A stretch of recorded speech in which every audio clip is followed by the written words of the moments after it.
Hey everyone, welcome back. Today we're taking a dive into some pretty bold claims in the audio world, and I know you're going to love this one. Oh yeah, this one's a doozy. We're talking high-end audio, health claims, the whole shebang. We're diving into C-Wave technology, a supposed revolution in audio brought to us by none other than Mark Levinson. Mark Levinson, the legend himself, he's created some amazing audio gear over the years. Right, so when I heard he was claiming to have fixed digital audio, I had to learn more.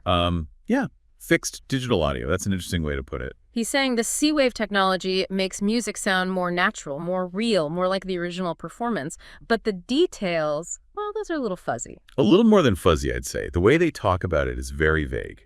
And the amplifiers they're putting out with the C-Wave tech, let's just say they're not exactly budget-friendly. You're telling me. We're talking luxury car prices here. But before we get into all that, let's break down the basics. What is this C-Wave technology supposed to fix in the first place? So they're saying it fixes something called PCM audio, which is basically how most digital audio is stored and played back these days. Okay, so like MP3s, CDs, streaming services, that kind of thing. Exactly. But the thing is, PCM audio isn't broken. It's actually a very precise way to represent sound waves digitally. So what's Levinson talking about then? That's the million-dollar question, right?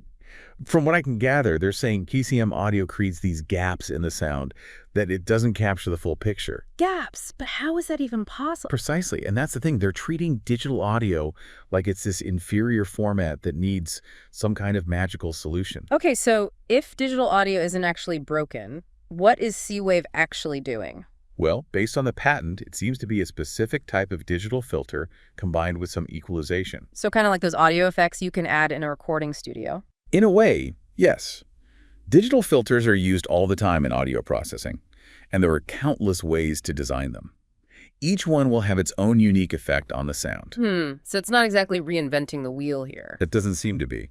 But Levinson, he uses some very strong language to describe it. I mean, he calls it outside the box, a profound discovery. He's a master marketer, that's for sure. But it does make you wonder, if it's just a new type of digital filter, why all the hype? And why the astronomical price tag? Excellent question. And that's what we'll dig into next. We'll unpack the science behind their claims, look at the actual technology inside those expensive amplifiers, and try to separate the signal from the noise. This is where things get really interesting, though. Levinson goes beyond sound quality, claiming that PCM audio is actually bad for our health. Bad for us. I mean, come on. Yeah, the claims get pretty wild. He even brought up things like kidney and liver function. At that point, I didn't know whether to be concerned or grab some popcorn. It's definitely a bold strategy. From a medical perspective, though, there's not much to support these claims. Okay, but what about those charts and graphs he's always showing? He claims to have done all these tests. Right, the tests. They're based on measuring skin conductivity at acupuncture points while people listen to music. Acupuncture points. You're losing me. So the idea is that PCM audio supposedly stresses our bodies out, and they measure this stress through skin conductivity at these acupuncture points.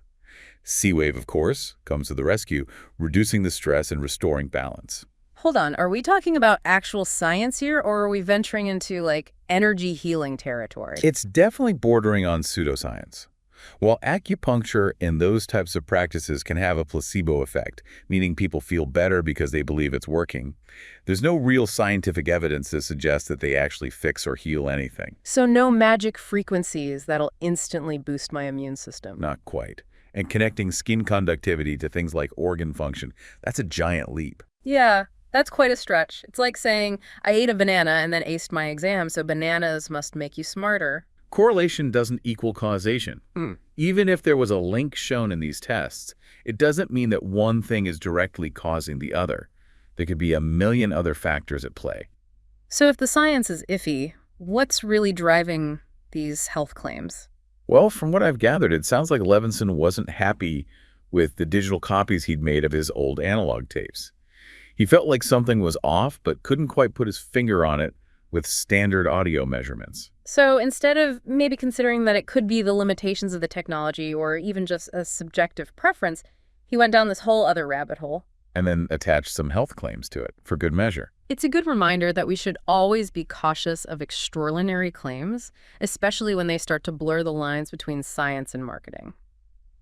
Okay, so we've established that the health benefits of C-Wave are, shall we say, questionable, But what about the actual technology inside these very expensive amplifiers?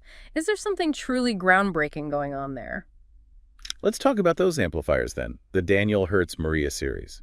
They're marketed as top of the line with a price tag that could make your head spin. Yeah, you're not wrong there. But is there anything truly revolutionary under the hood, or are we paying for the name and the marketing? Well, it's a bit of a mixed bag. They're using Class D amplification, which is known for being very efficient. Efficient in what sense? It means they can pump out a lot of power without generating as much heat as older amplifier designs.